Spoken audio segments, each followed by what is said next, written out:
पहले देखते हैं वो रिपोर्ट जो हमें ये बताएगी कि आज का मुद्दा है क्या। चलिए पहले देखते हैं रिपोर्ट और उसके बाद फिर डिबेट।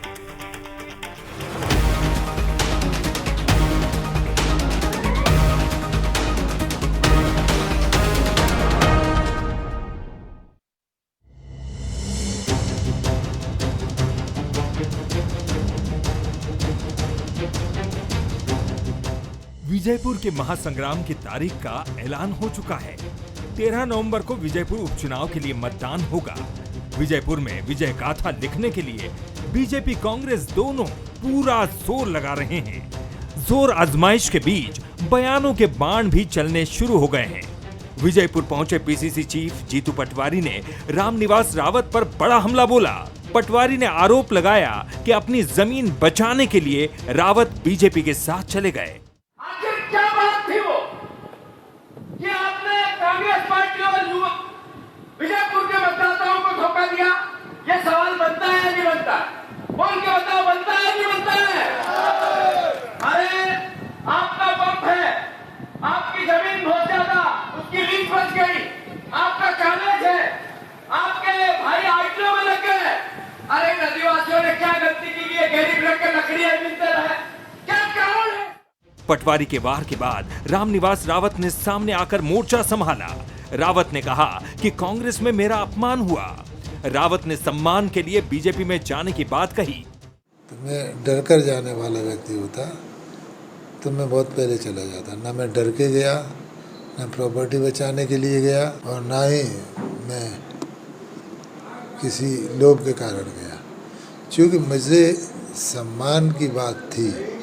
मैंने ये कहा था कि भाई मुरैना का टिकट आप जिसे भी दो, कांग्रेसी को दीजिए। विजयपुर में जिस तरह के सियासी हालात बन रहे हैं, उसको देखकर कहा जा सकता है कि विजयपुर उपचुनाव में बदलापुर बनेगा। कांग्रेस जनता और पार्टी का भरोसा तोड़ने के लिए बदलापुर बनाएगी, तो रामनिवास रावत अपमान का बदला लेने के लिए विजयपुर को बदलापुर की तरह इस्तेमाल करते दिखेंगे। मतलब साफ है, विजयपुर के संग्राम में बयानों से जमकर घमासान मचेगा।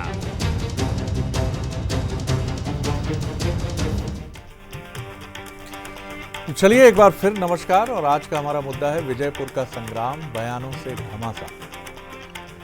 कई बार इस तरह के घमासान हम देखते हैं तो लगता है कि एक अलग ही अंदाज होगा। एक तरफ जीतू पटवारी और एक तरफ रावत साहब, और दोनों के अपने अपने आरोप हैं।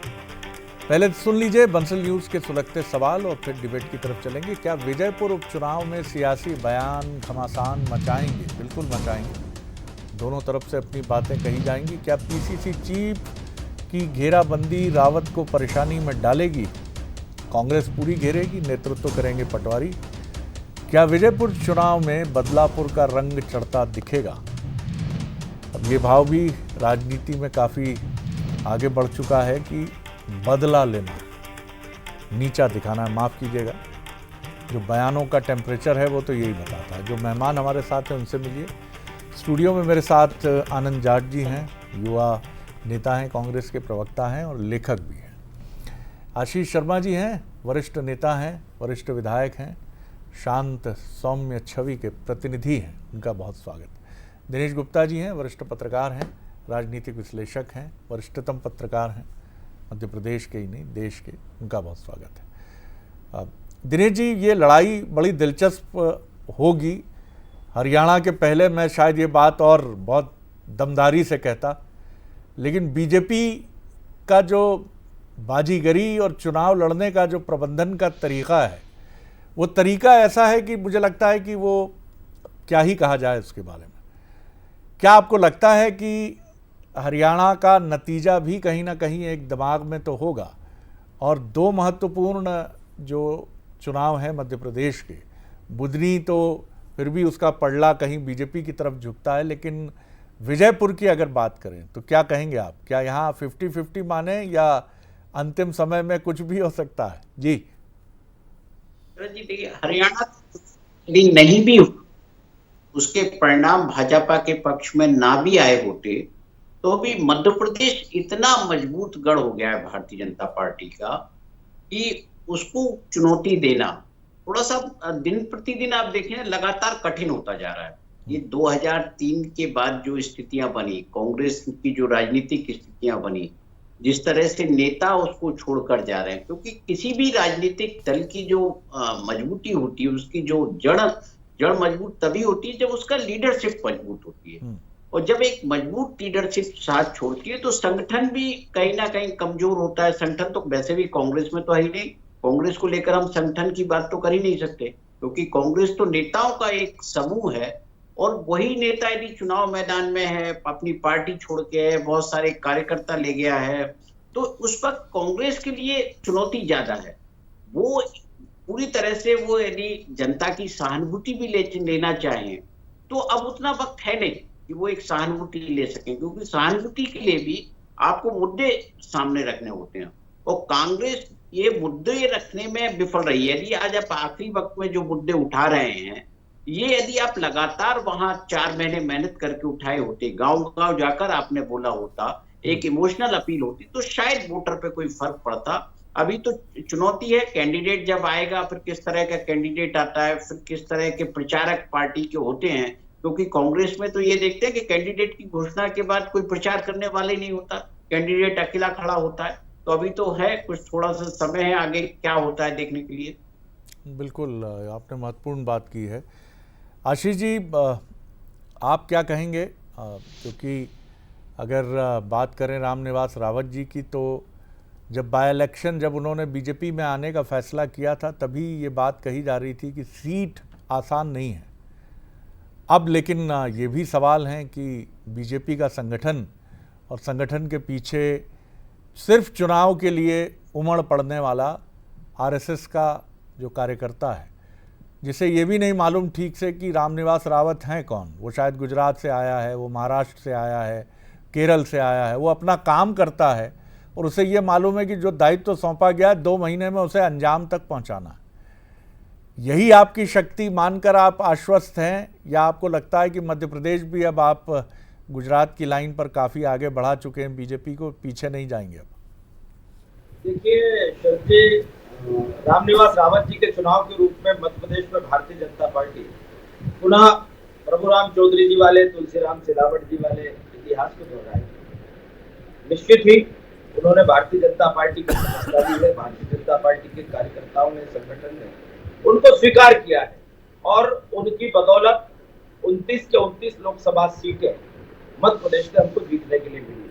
आप समझ सकते हैं मुरैना, ग्वालियर, चंबल का लोकसभा क्षेत्र कितना कठिन हो सकता था, लेकिन रामनिवास रावत जी और उनके हजारों समर्थकों ने भारतीय जनता पार्टी को न सिर्फ ज्वाइन करके बल्कि इस परिवार का हिस्सा बनकर लोकसभा में 100% अपना अच्छा योगदान दिया। और अब भारतीय जनता पार्टी के कार्यकर्ताओं की जिम्मेदारी है जो रामनिवास रावत जी को भारतीय जनता पार्टी के निशान पर चुनकर पुनः विधानसभा में जीते। ये चुनाव हम बहुत अच्छे मतों के साथ जीतेंगे और मध्य प्रदेश में एक स्थायी सरकार जो भारतीय जनता पार्टी की, एक बीच का कालखंड छोड़ दिया जाए तो भारतीय जनता पार्टी की सरकार का टेस्ट जनता को पसंद है, जनता इस सरकार को चाहती है और इसलिए आने वाले 4-4.5 वर्षों में मध्य प्रदेश में विजयपुर भी भारतीय जनता पार्टी के कमल के फूल के साथ विकास में आगे बढ़े। ये मेरे ख्याल से वहां की जनता की भी यही भावना है और रामनिवास रावत जी बहुत अच्छे मतों के साथ जीतेंगे, इसमें किसी को संदेह नहीं होना चाहिए। जी, थोड़ा टीम से मैं रिक्वेस्ट करूंगा, जरा ऑडियो देख लेंगे आशीष जी का, जिसमें कुछ हल्का सा नॉइस है। आनंद जी, मुश्किलें बहुत हैं, परेशानियां बहुत हैं, चुनौतियां बहुत हैं और बीजेपी जैसा हम देखते हैं कि एक ऐसी पार्टी है जो हारी हुई बाजी को भी जीत लेती है। क्या ताकत होगी आपकी, क्या स्ट्रेंथ होगी? क्योंकि मैं देख रहा था जीतू पटवारी जी वही मुद्दा उठा रहे थे जिसको 2020 में उठाया आपने, जिसको और बड़े नेताओं के जाने पर उठाया कांग्रेस से बीजेपी में, लेकिन ये जनता पर तो असर नहीं हुआ इसका। निश्चित तौर पर ये बिल्कुल सही बात है, आपने कहा कि चुनौती बड़ी है, कठिन है। मेरी एक समझ है जो मैं अब तक जितना मैंने जीवन जिया है और जितना मैंने पुराने नेताओं को पढ़ा है उनके जीवन संघर्ष को देखा है, उसमें मुझे बहुत स्पष्ट तौर पर एक चीज़ समझ में आती है, वो ये है कि चुनौतियों से नेता पैदा होते हैं। जब चुनौती होगी उस चुनौती को हम स्वीकार करेंगे और उस चुनौती के अकॉर्डिंग प्लान बनाकर अगर हम आगे बढ़ेंगे और उस चुनौती से पार पाएंगे, तब हम एक नेता के तौर पर स्थापित होते हैं। वो किसी भी फील्ड में हो सकता है, मैं राजनीति अकेले की बात नहीं कर रहा हूँ, चाहे शिक्षा का क्षेत्र हो या खेल का क्षेत्र हो, कारपोरेट की दुनिया हो, कहीं भी सामाजिक क्षेत्र हो। जो चुनौतियों से लड़ता है वो कभी मलाला यूसुफजई बन जाता है, कभी कोई और बन जाता है। जब आज़ादी की लड़ाई थी तो महात्मा गांधी बन जाते हैं। आज जब चुनाव सामने हैं और ये सारी बातें हैं, मैं अभी भाजपा के प्रवक्ता जी को सुन रहा था, मुझे बड़ी खुशी है कि वो दूसरे दलों से आए हुए लोगों को बड़ी अच्छे से आत्मसात करते हैं, लेकिन कभी उन लोगों की तकलीफ़ों के बारे में भी सोच लेते जिन्हें कहते हैं कि हाँ, बीजेपी कार्यकर्ताओं का दायित्व है। वो कार्यकर्ता दीन दयालु देव दुर्लभ दरी बिछाओ योजना का हिस्सा बना हुआ है। आज तीसरी बार के विधायक होते हुए आशीष जी मंत्री नहीं हैं। क्यों नहीं हैं? क्योंकि दूसरी पार्टी से आए हुए लोग जो हैं वो मंत्री पद में उनकी जगह ले चुके हैं। तो ये भाजपा के अंदर तमाम तरह की चीज़ें हैं, पर कांग्रेस जो है बूथ स्तर पर, हमारे जो प्रदेश अध्यक्ष हैं जीतू पटवारी जी, उनके नेतृत्व में हमने बूथ कमेटियों का निर्माण किया है। और रायशुमारी की बात आपने आपके चैनल पर ही देखी, मैं कल बुधनी में था, रायशुमारी जब हो रही थी। ऐसे ही विजयपुर में जयवर्धन सिंह जी, अशोक सिंह जी, नीटू सिकरवार जी और हमारे प्रदेश अध्यक्ष जीतू पटवारी जी कल और आज 2 दिन वहाँ रहे। उन्होंने सब कार्यकर्ताओं से बात की।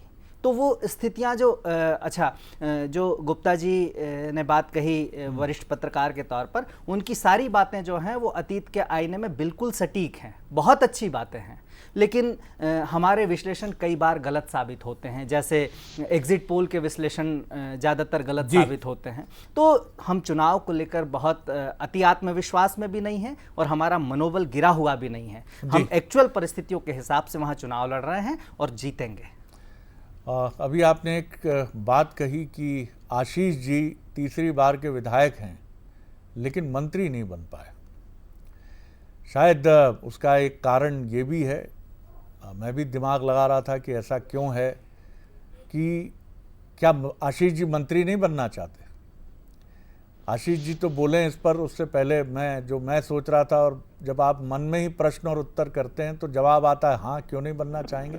और आशीष जी क्यों जी 230 के 230 ना रहूं, मेरा देश रहना चाहिए, बिल्कुल मेरा संगठन, मेरी सरकार मध्य प्रदेश की 8.5 करोड़ जनता के कल्याण। लेकिन मेरा जवाब आशीष जी ये था कि कांग्रेस में ये विवाद भूपेंद्र सिंह हुड्डा और शैलजा कुमारी का बन जाता है। यहाँ मन के भीतर बात होती है लेकिन ये विवाद सतह पर आकर पार्टी को नुकसान नहीं पहुंचाता है। और जब तक ये परंपरा बीजेपी में रहेगी तब तक बीजेपी रहेगी।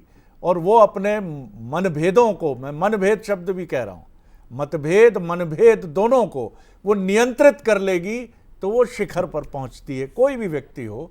लेकिन कांग्रेस अभी इस पर काबू पाने में कामयाब नहीं है और ये बात खुद पार्टी मान रही है कि हुड्डा जी और शैलजा कुमारी जी का ये जो मसला था हरियाणा में एक बड़ा कारण बना। दिनेश जी, एक और बात जो मुझे लगती है कि आप शिखर से जब उतरते हैं, पटरी छोड़ते हैं, तो फिर पटरी में आने के लिए मशक्क़त और अधिक लगती है। और जब आप नीचे से ऊपर जाते हैं, कांग्रेस आज़ादी की पार्टी है, आज़ादी में कुछ नहीं था, बैरिस्टर्स की पार्टी थी, वहाँ से लड़ के आपने हासिल किया, 40 साल आप शिखर पर रहे और फिर आपने, जाहिर है आपसे गलतियाँ हुई होंगी, आप नीचे आ गए। और बीजेपी नीचे से ऊपर गई है, कुछ नहीं था, आप ऊपर गए। तो ये भी एक बड़ा अंतर पैदा करता है। बीजेपी गंवाने की चिंता उसे खाई जाती है कि ये जो हासिल किया चला न जाए।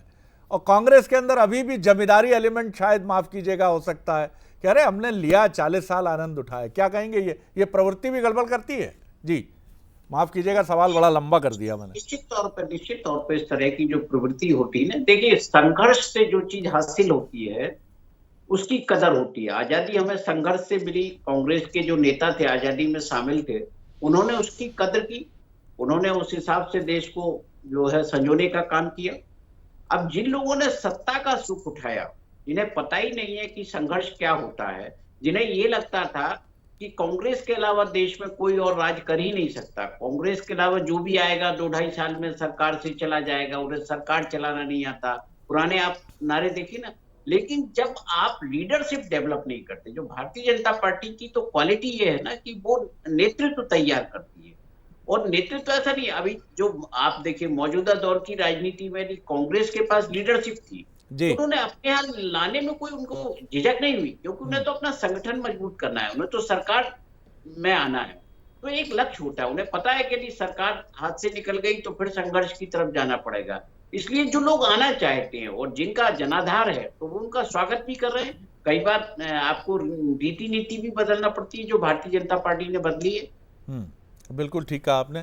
आशीष जी, भले ही आप मंत्री ना बन पाए हो सकता है मुख्यमंत्री बन जाएं, और जैसी चिट निकलती है आपके यहाँ और चौंका देती है, 3 राज्यों में विष्णुदेव साय, मध्य प्रदेश में डॉक्टर मोहन यादव और राजस्थान में भजन लाल शर्मा, कम से कम ये एक उम्मीद का स्रोत तो बनी रहती है कि हाँ भैया, कभी किसी का मूल्यांकन करके वीडी शर्मा जी अचानक प्रदेश अध्यक्ष हो जाते हैं, कोई सोर्स नहीं, कोई, ये परंपरा अच्छी है, शुभकामनाएं हैं मेरी। लेकिन हाँ, चुनौतियां भी हैं, जिसका जिक्र आपके साथी, आपके अनुज आनंद जी ने कहा है कि दरी बिछाने वाला कार्यकर्ता कब तक दरी बिछाएगा, ये भी देखना तो पड़ेगा आशीष जी इसको। देखिए शरद जी, भारतीय जनता पार्टी की जो संगठन है वो अन्य राज्यों की तुलना में मध्य प्रदेश में बहुत अलग टाइप का है, क्योंकि जो आपने देखा होगा पिछली शिवराज जी की जो सरकार बनी थी, कांग्रेस की बड़ी संख्या में नेतागण भारतीय जनता पार्टी में आए तो उनको चुनाव जिताया और फिर वापस वो सरकार का हिस्सा बने। ऐसा मेरे ख्याल से प्रयोग पूरे भारतवर्ष में कहीं नहीं हुआ। और किसी स्टेट में होता है तो कार्यकर्ता नानुकुर भी करता है, लेकिन मध्य प्रदेश में संगठन के निर्णय के साथ हर कार्यकर्ता खड़ा होता है। विधानसभा की 163 सीटें हो, लोकसभा की 29 सीटें हो, या फिर अभी सदस्यता का अभियान हो, कार्यकर्ता पार्टी के हर निर्देश को फॉलो करता है। और दरी उठाने वाला कार्यकर्ता इसी पीढ़ी का नहीं है, हमसे पहले भी सभी पीढ़ियां दरी भी उठाती रही है, पार्टी कार्यालय की झाड़ू भी लगाती रही है, हाथ में माइक सेट और ठेला गाड़ी लेकर आंदोलन भी करती रही है। और इसलिए ये काम करना हमारे संस्कार में है, हमारी परंपरा में है। और जो भारतीय जनता पार्टी का समर्पित मूल कार्यकर्ता है, जो संगठन के संस्कारों से सिंचित है, उसे पता है कि मेरी पार्टी, मेरा संगठन मेरे किए हुए काम को विरासत के रूप में सहेजे रखा है। जब भी समय होगा, मेरे योग्य जो जिम्मेदारी होगी, संगठन हमको प्रदान करेगा। मैं ऐसा मानता हूं, बीजेपी का 90% कार्यकर्ता इसी भावना के साथ काम करता है।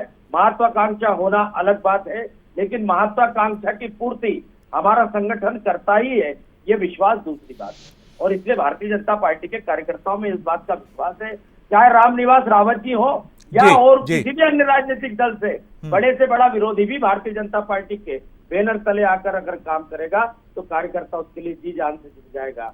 ये भाजपा है और ये अन्य किसी राजनीतिक दल में आपको खूबी मिल रही है। आनंद जी, ये भी एक बड़ा महत्वपूर्ण सवाल है कि आनंद जाट जी की भूमिका आगे जाके क्या होगी। सचिन पायलट की तरह कोई अशोक गहलोत जी, माफ़ कीजिएगा, ग्रहण बनकर लंबे समय तक उनकी संभावनाओं को पीछे तो नहीं धकेलेंगे। मध्य प्रदेश में किसी ज्योतिरादित्य सिंधिया जी को, किसी क्या, वो तो नामचीन राजनेता रहे, उनको इसलिए तो नहीं पार्टी छोड़ना पड़ेगा कि कमलनाथ जी का विराट व्यक्तित्व उनको पीछे छोड़ देता है। नहीं, मैं समझता हूँ, जैसे आनंद जाट के बारे में आपने बात कही, मैं जिस बैकग्राउंड से आता हूँ उस बैकग्राउंड से यहाँ तक पहुँचना मेरे लिए किसी उपलब्धि से कम नहीं है शरद जी, सच बता रहा हूँ। और मैं अभी भी बात कर रहा हूँ तो मेरे रोंगटे खड़े हो रहे हैं, पार्टी ने मुझे इतना सब दे रखा है। प्रश्न ये नहीं है, जैसे ज्योतिरादित्य सिंधिया जी जब कांग्रेस में थे तो वो कहते थे कि हमें भाजपा से लड़ना है, और उसी भाजपा में मिल गए। ये कैसी लड़ाई है? कहीं मैं अभी एक अच्छा कोट पढ़ रहा था कि जो लायक होता है वो विरोधियों से लड़ता है, जो नालायक होता है वो अपनों से लड़ता है। ये बहुत स्पष्ट तौर पर कह रहा हूँ। सचिन पायलट जी के पास उम्र है, उन्हें बहुत बड़ी जिम्मेदारियां पार्टी ने दी और वो पार्टी के असेट हैं। हम उनका सम्मान करते हैं और भविष्य में हम उन्हें बहुत बड़े पदों पर इस देश की, समाज की दिशा दिखाने वाली राजनीति के एक दैदीप्यमान नक्षत्र के तौर पर देखते हैं कि वो ऐसे नेता के तौर पर हमें मार्गदर्शन करेंगे। हम सीखते हैं उनसे, वो कितने मृदुभाषी तरीके से कठिन बात कह देते हैं। अशोक गहलोत जी का योगदान कम नहीं किया जा सकता है। कमलनाथ जी ने इस देश को जो दिया है, मध्य प्रदेश को जो दिया है 40 साल की राजनीति में, मैं समझता हूं मेरा भी ये सौभाग्य था कि मैं उनके मार्गदर्शन में उनकी टीम के अंतर्गत काम कर पाया। तो हर नेता की और एक पद है। अब आप ये बताइए, उन्हें मध्य प्रदेश में, चलिए मान लेता हूं कि मुख्यमंत्री बना देना था, तो वो भाजपा में जाके मुख्यमंत्री हो गए हैं क्या? कोई और भी व्यक्ति जो कांग्रेस छोड़कर जा रहा है, वो क्या भाजपा में वो पद और प्रतिष्ठा पा रहा है जो कांग्रेस में थे? अभी रामनिवास रावत जी की मध्य बाइट प्रदेश में तो भरपूर पा रहा है। एक रामनिवास रावत जी के लिए इन्हीं कैबिनेट का एक्सपेंशन होता है। बहुत बढ़िया बात है। मैं तो भाजपा ने नियम और कानून की जिस तरह से धज्जियां उड़ाई वो अपने आप में अनूठा था। जब उन्होंने मंत्री पद पाया तब वो कांग्रेस के विधायक थे, इस्तीफा नहीं दिया था। मैं कानूनी बात कर रहा हूं, तकनीकी बात कर रहा हूं कि जिस दिन वो मंत्री बने उस दिन भाजपा के विधायक भी नहीं थे। तो यहां प्रश्न ये नहीं है। अभी उनकी बाइट मैंने सुनी जिसमें वो कह रहे थे कि किसी कांग्रेस के आदमी को मुरैना लोकसभा सीट से टिकट दी जानी चाहिए, मतलब वो भाजपा से आए हुए व्यक्ति को नहीं दी जानी चाहिए, और वो खुद भाजपा में चले गए। तो ये व्यक्तिगत स्वार्थ के लिए है। वो जनता जिसने चुना, जिसने कई बार चुना, उस जनता को जवाब देते समय क्या आंखें जरा भी नहीं लजाएंगी शर्म से? ये बहुत सारे प्रश्न हैं। ठीक है, ये सर बस 30 सेकेंड, ये बात ठीक है, जनता जिता दे रही है। आपने प्रश्न पूछा था कि जनता ने पिछले इन सब मुद्दों को ठगा बता दिया। नहीं, जनता के जहन में है, और चुनाव जीत और हार सब जगह चलती रहती है। आपने ही कहा कि मैनेजमेंट का काम है, वो ठीक बात है, लेकिन लंबे समय में इतिहास माफ नहीं करता है। लेकिन ये प्रश्न भी आनंद जी बहुत बड़ा है कि आखिर आप पार्टी के भीतर रहकर पार्टी की संभावनाओं में मट्ठा डालें और उसको नष्ट करें। इससे बेहतर है अगर आपके मतभेद हैं तो आप निकल जाएं। आपके कई नेताओं पर, माफ़ कीजिए, जो बहुत दिग्गज भी हैं, उन पर भी ये आरोप है। हरियाणा का ही ताज़ा उदाहरण है कि आखिर बनती हुई सरकार कैसे डिफोकस हो गई। ये बड़ी बात है, लेकिन इसके पीछे संगठन की भी एक बड़ी बात है जिसका जिक्र दिनेश जी ने किया। दिनेश जी, आखिर मध्य प्रदेश में आपको क्या लगता है कि एक तो राहुल जी का दौरा बहुत ज़रूरी है चोट सहलाने के लिए उन राज्यों में जहां बाइपोलर पॉलिटिक्स है, राजस्थान, मध्य प्रदेश, छत्तीसगढ़। ज़रूरत है प्रियंका जी की, राहुल जी की, ज़रूरत है दिग्विजय सिंह जी की, कमलनाथ जी की, ज़रूरत है उन नेताओं की जिनके पास अनुभव है, अजय सिंह, तमाम बड़े नेता। ये तो बड़े नाम हुए, कई ऐसे नाम हैं जो ज़िलों में हैं, संभागों में हैं, लेकिन बड़े नाम हैं। आप इन सबको साथ लेकर एक रणनीति बनाइए। राहुल जी खुद बैठे, क्या ये 2 सीटें बहुत महत्वपूर्ण नहीं है और राहुल जी को किसी राज्य के चुनाव की तरह समय नहीं देना चाहिए, ये मैसेज नहीं देना? क्योंकि आरोप ये भी लगे कि हरियाणा में जब उनको जाना था गए नहीं।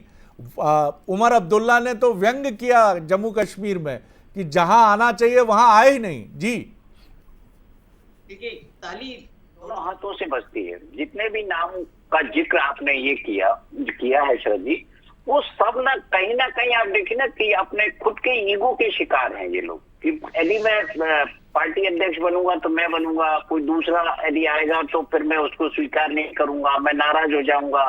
फिर वो जिस तरह से हम दिखते हैं ना हर चुनाव में, आप 2008 से लेके आप अभी तक के चुनाव देखिए 23 तक, ये हुआ तो यही ना कि अपने जो है जिन लोगों को मौका नहीं मिला उन्होंने नुकसान पहुंचाया। राहुल गांधी तो कोशिश कर रहे हैं। राहुल गांधी के पास वो अनुभव नहीं है जिसमें हम इंदिरा गांधी को देखते हैं, या प्रियंका गांधी के पास उस तरह का अनुभव नहीं है। इंदिरा गांधी ने जमीन पर राजनीति की थी, उन्होंने संघर्ष जमीन पर सीखा था। लेकिन यहाँ क्या है, यहाँ उस तरह का संघर्ष नहीं सीखा। राजीव गांधी प्रधानमंत्री बने, उनके पास भी संघर्ष नहीं था, केवल विरासत थी। तो विरासत से केवल राजनीति नहीं की जा सकती, उसके लिए आपको ना तो यात्रा की जरूरत है, लोगों से ग्राउंड पर आने की जरूरत है, मुद्दों को समझने की जरूरत है। जो मुझे लगता है अभी भी कांग्रेस की लीडरशिप उस मामले में ध्यान नहीं दे रही है। वो ये सोच रही है कि कांग्रेस का नाम काफी है और कांग्रेस के नाम पर मिल जाएगा, एंटी इनकम्बेंसी पर मिल जाएगा, बीजेपी के खिलाफ है बोलने से मिल जाएगा। तो बहुत सारी चीजें हैं जिसमें उनको अभी इम्प्रूव करने की जरूरत है। बिल्कुल सही है दिनेश जी। और कुछ चीज़ें कांग्रेस को, एक वर्टिकल भी कांग्रेस को चेंज करना होगा। क्योंकि आपने जैसा कहा ये नेताओं की पार्टी है, कार्यकर्ताओं की पार्टी नहीं है। और यही वजह है कि कांग्रेस का पूरा कल्चर जो है वो लीडर के प्रति इंक्लाइन होता है। नेहरू गांधी परिवार कि आज़ादी के समय से ये केंद्र बिंदु है कांग्रेस का। आपकी निष्ठा कांग्रेस से अधिक, माफ कीजिएगा, कई बार उस लीडरशिप की तरफ हो जाती है जिसका मैं नहीं कहता अतुलनीय योगदान हो सकता है, लेकिन आपकी निष्ठा अपने संगठन की रुग्णता और बीमारियों से अधिक एक नेतृत्वकर्ता की तरफ हो जाती है। बीजेपी में मैं, माफ कीजिएगा, आज भी ऐसे बड़े कार्यकर्ता देखता हूं कि वो अपने बड़े नेताओं के बारे में पूछते हैं, अजी वो इस पद पर पहुंचे हैं इसलिए आज नाम है उनका, बाकी पार्टी बड़ी है, देश बड़ा है। ये बातें जब आप करते हैं तो आप बड़े बड़े नेताओं का नाम लेते हैं जो आज केंद्र में और राज्य में उच्च पदों पर है। ये कहने का साहस कांग्रेस में भी होना चाहिए। वक्त कम है आनंद जी, हम बैठेंगे। ये किसी को ऊंचा और नीचा दिखाने की जंग बिल्कुल नहीं है। कांग्रेस भी उतनी महत्वपूर्ण है लोकतंत्र में जितनी बीजेपी है, और आप दोनों से ही इस देश का मुस्तकबिल है। लेकिन कमजोरियां जब भी आती हैं, जैसे हरियाणा में रही, उनको दूर करना भी बहुत ज़रूरी है। और ये आपके लिए जितना जरूरी है उतना ही देश और लोकतंत्र की सेहत के लिए भी जरूरी है। आगे देखिए छत्तीसगढ़ आज का मुद्दा, सरकार का दिवाली बोनस, कर्मचारियों पर पूरा फोकस। आप सभी का एक बार फिर धन्यवाद। नमस्कार।